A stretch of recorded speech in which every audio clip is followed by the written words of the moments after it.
கர்த்தர் நல்லவர். உங்கள் பலனில் நின்ன நாட்கள்லாம் போதும். உங்களுக்கு உங்கள் நம்பிக்கையில் நின்னதெல்லாம் போதும். இனி வரும் நாட்களில் கர்த்தர் கொடுக்குற பலனில் நீங்கள் வாழ ஆரம்பிங்க. உங்களை அவர் ஆசீர்வதிப்பார். சங்கீதம் 81:1 சொல்லுது, நம்முடைய பலனாகிய தேவன், நம்முடைய பலனாகிய கர்த்தர். சங்கீதம் 18:1 சொல்லுது, என் பலனாகிய கர்த்தாவே. 29ஆம் வசனம் சொல்லுது, சங்கீதம் 18:29, உம்மாலே நான் ஒரு சேனைக்குள் பாய்வேன்.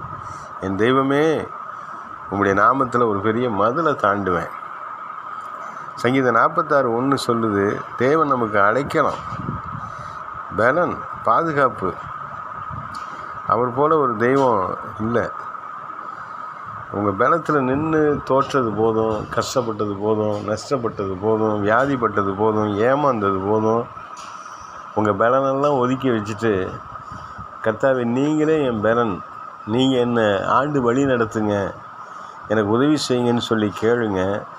கர்த்தர் உங்களை ஆசீர்வதிப்பார். அவருடைய பலனை பெற்றுக்கொள்வது எப்படின்னு சொல்லி தொடர்ந்து நம்ம இப்போ பார்க்க போகிறோம். கர்த்தர் என் பலன், என் பலனாகிய கர்த்தாவே.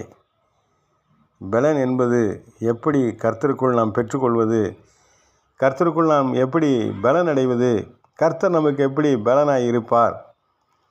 முதலாவது, சிருஷ்டி கர்த்தராகிய பிதாவாகிய தேவனுடைய பலன், பரலோக பிதாவுடைய சமூகத்திலிருந்து பெறுகிற பலன்.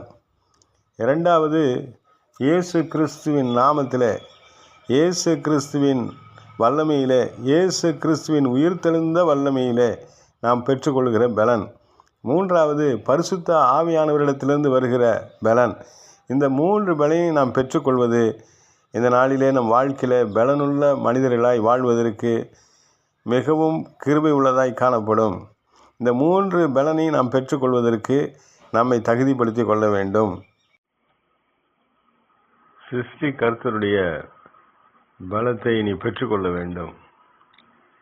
சிருஷ்டி கர்த்தராகிய பிதாவாகிய தேவனுடைய பலத்தை பெறுவதற்கு பிதாவாகிய தேவனை நாம் விசுவாசிக்க வேண்டும். வார்த்தையாய் இருக்கிற இயேசு கிறிஸ்து குமாரத்துவம், இயேசு கிறிஸ்து தேவனுடைய குமாரன் என்று விசுவாசிக்க வேண்டும், அறிக்கை செய்ய வேண்டும்.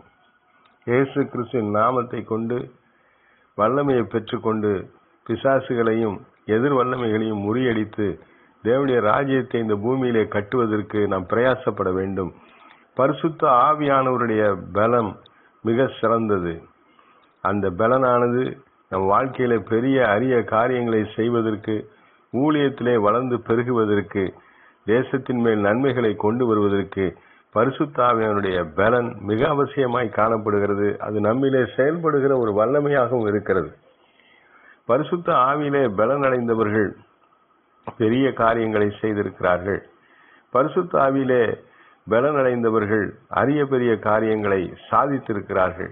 பரிசுத்தாவின் பலத்திலே வல்லமையிலே 40 நாட்கள் நடந்து சென்ற எலியா, 1000 பேருக்கு மேல் அடித்து நொறுக்கி தேவனுடைய பிள்ளைகளை காப்பாற்றிய சிம்சோன், வானத்திலிருந்து அக்கினியை இறங்க பண்ணின எலியா, பரிசுத்தாவின் நிறைவிலே மரித்த பிரேதங்களை உயிரோடு எழுப்பின எலிசா, பரிசுத்தாவின் வல்லமையிலே தேவனுடைய ராஜ்யத்தை கட்டுவதற்கு பலனடைந்த மோசே, இஸ்ரவேல் ஜனங்களை வனாந்தரத்திலே வழிநடத்தின மோசே.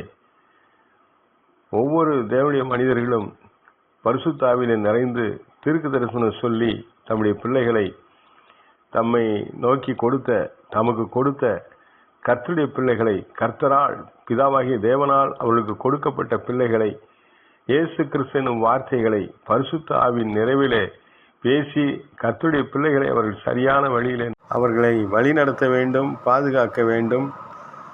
அந்த பலத்தை நாம் அந்த திரியேக தேவனிடத்திலிருந்து தான் நாம் பெற்றுக்கொள்ள முடியும்.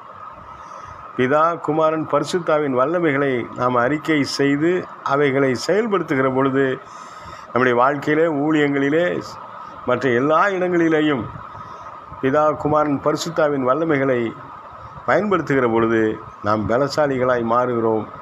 கர்த்தருடைய நித்தியானந்த பலனை பெற்றுக்கொண்டு சாதிக்க முடியும். கர்த்தருக்கு ஸ்தோத்திரம்.